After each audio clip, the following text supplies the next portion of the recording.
The Belmont Stakes, the final jewel of the Triple Crown.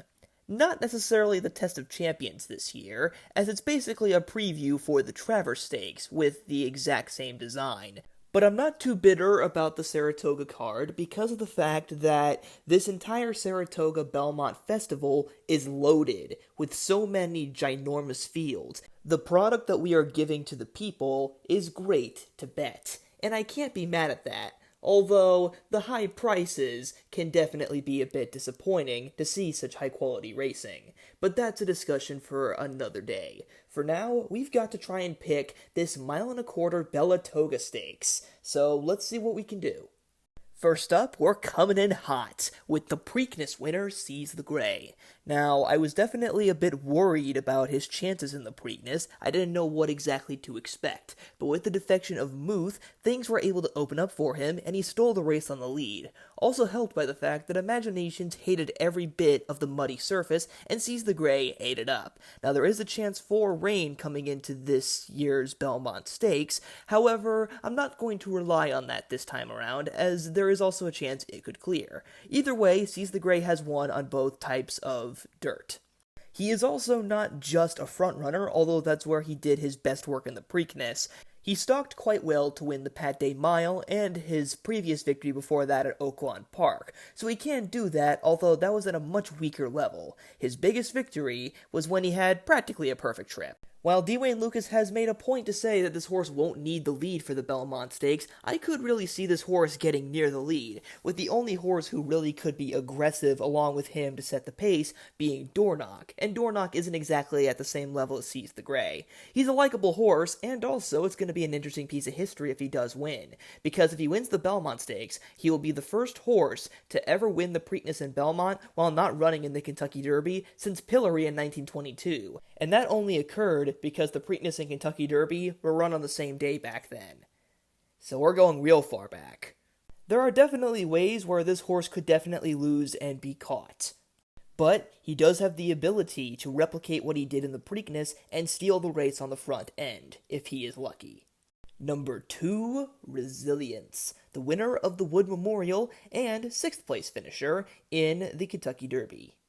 I did really like the move he made at the top of the stretch. It did support some of my more positive affirmations towards him as a steadily improving horse, and Belmont is clearly confident in his abilities. However, my biggest worry is that after he made that big move and took 2nd place, Resilience then kind of piddled out in the final 1/8 of a mile, suggesting that the 1.25 is not going to be his preferred distance. That could be a real concern, because even if he makes that same big move, does he have it in him to finish the job?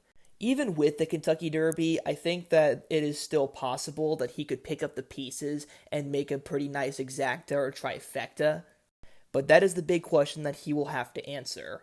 He has a good closing kick, he's improving nicely, he's well trained, but can he finish that final 1/8? And continuing our hot streak with this awesome field, we have the Derby winner, Mystik Dan. Off the bat, I think going into the Preakness Stakes, I think some were a bit worried, including myself, that he couldn't run 2 good races back-to-back, and that he was definitely the benefactor of a perfect trip in the Kentucky Derby, as his 2 better opponents, Forever Young and Sierra Leone, cost each other the victory. And while that is still true, he did not run disgracefully to pick up the pieces for a solid 2nd place finish against a horse who had everything go his way in Seize the Grey. Ironically, the boot was now on the other hoof. I really do appreciate seeing Mystik Dan in this race regardless, because it's lovely to see a horse run in all 3 jewels of the Triple Crown, even though he doesn't need to. I just like that sort of team player spirit. Now, could Mystik Dan win? Well, he's proven at a 1.25 In fact, he's technically the only horse in this field who has won at the distance of this race, so that is something in his corner, although some might still argue that Mystik Dan is better off at shorter distances. But he still runs pretty credibly at a 1.25 and a 1.3 to finish 1st and 2nd in the first 2 jewels of the Triple Crown. If he wins the Belmont Stakes, it won't be as crazy as Seize the Grey doing it, but it will be the first time that a horse has won only the Kentucky Derby and the Belmont Stakes while losing the Preakness since Thunder Gulch in 1995. As for his defeat in the Preakness specifically, it was a solid race, it just wasn't a winning one. He tried doing the same rail skimming thing that he did before, but then he went to the outside of Seize the Grey, which seems to be this horse's curse. When he can't get a perfect rail trip, he has to settle for a different placing. But he still runs pretty well. He ran an alright third in the Arkansas Derby, and now is second in the Preakness, so he's starting to become a rather consistent horse and coming into his own. That could be a pretty good sign for the Belmont Stakes, that he'll run another very credible race and maybe even win. That's the real challenge with this Triple Crown, is that we have a bunch of really nice talented horses that could all reasonably take a piece out of each other. I could really see Mystik Dan reversing the tables, or Seize the Grey continuing his hot streak, or a new challenger adding to the mix. It's a great race. Number 4, the Wine Steward. Not a bad horse, but also one with a few major flaws. So, in 6 starts, he's never been worse than second, and he's definitely a real brawler type. He was never too far away from the eventual winner of those 3 races he lost, the Breeders' Futurity, the Lexington Stakes, and most recently the Peter Pan Stakes. But when this horse actually won, it was in New York-bred Restricted Stakes Company, or in a main special weight, one or the other. But on the plus side, he is the only other horse besides Seize the Grey who did win at Saratoga. Although he runs credibly, it seems to give off the implication with his close defeats that he runs worse the further he goes. It feels like that extra eighth of a mile from the Peter Pan Stakes to the Belmont Stakes isn't going to be in his favor and is instead going to be a disadvantage. But if the Wine Steward is somehow able to improve with distance, he could really get a nice piece of the pie and fight tooth and nail with classic winners. But with how loaded this field is, you do need to cover your bases, and I just don't think the Wine Steward is at the same caliber as these other horses and just slips below, and thus I'm going to toss him. Number 5, Antiquarian, the winner of the Peter Pan Stakes. In most years, the Peter Pan is the stepping stool to the mile-and-a-half Belmont Stakes and is a pretty good indicator that we might have a Belmont Stakes winner, as shown with last year with Arcangelo. Arcangelo also helps out because Arcangelo also won the Travers Stakes at this distance of a mile and a quarter at Saratoga, so that's at least something in Antiquarian's favor. However, I'm not necessarily as convinced of this horse's ability. He ran a good race in the Peter Pan, and clearly his one isolated poor performance in the Louisiana Derby was something to be scratched off because of the fact that he busted his head through the gate. That's a pretty reasonable excuse, and besides that, he's never been worse than second. But he does come off as a bit inexperienced, and I just wasn't particularly blown away by his performance in the Peter Pan. He stalked well, and then he just pulled ahead just enough to win by 3 parts of a length against the Wine Steward. The Wine Steward definitely isn't a bad horse, but I've seen way more flashy performances than Antiquarian's. That came off more workmanlike, which can still be good. There's a chance that this horse could really wear down his opponents in this Belmont Stakes, but I was left craving more after that alright victory in the Peter Pan. We'll see if that's what we get in the Belmont Stakes and he improves at just the right time, but I am for now going to skip on him. Number 6, Dornoch. Out of the gate, in a funny twist of irony, this full brother to the 2023 Kentucky Derby winner Mage finished in 10th, smack dab in the middle of the Kentucky Derby. So when that third sibling to Mage comes around, maybe he'll finish 20th and complete this weird trifecta. Anyways, back to the race. Dornoch ran, well, he had all the excuses. Being a full-blown frontrunner and getting a terrible post position and being checked and just given a really stiff and terrible trip for the type of running style he has, he had every excuse to run poorly in the Kentucky Derby, but he still maintains all the other weaknesses from before. Since his breakout victory in the Remsen Stakes, he's never been able to do anything quite like it, winning a very broken and weak field in the Fountain of Youth Stakes and finishing 4th in a failed experiment in the Bluegrass Stakes. His one big hope is that, along with Seize the Grey, he is the major speed for this race, and with a bisected field of 10 horses instead of 20 in the Kentucky Derby, odds are it's going to be easier for him to get to the lead and do what he needs, although the question of whether he can do this for a mile and a quarter is still up to question. Number 7, the easiest tossed, Protective. Well, yes, he definitely did have a troubled trip late, having to go from the inside all the way to the outside in the Peter Pan Stakes, which is semi-excusable. At the end of the day, this horse is a maiden going into the Belmont Stakes. There are definitely other horses in here who do have to deal with class jumps, but none as severe as Protective. In the wood, he was able to come from pretty far back and pick up the pieces to finish a decent third, but that was against Resilience, and then in the Peter Pan, he lost to two other Belmont Stakes contenders. A maiden beaten by three horses who aren't even considered favorites in this year's Belmont? I just don't think so. Number 8, Honor Marie.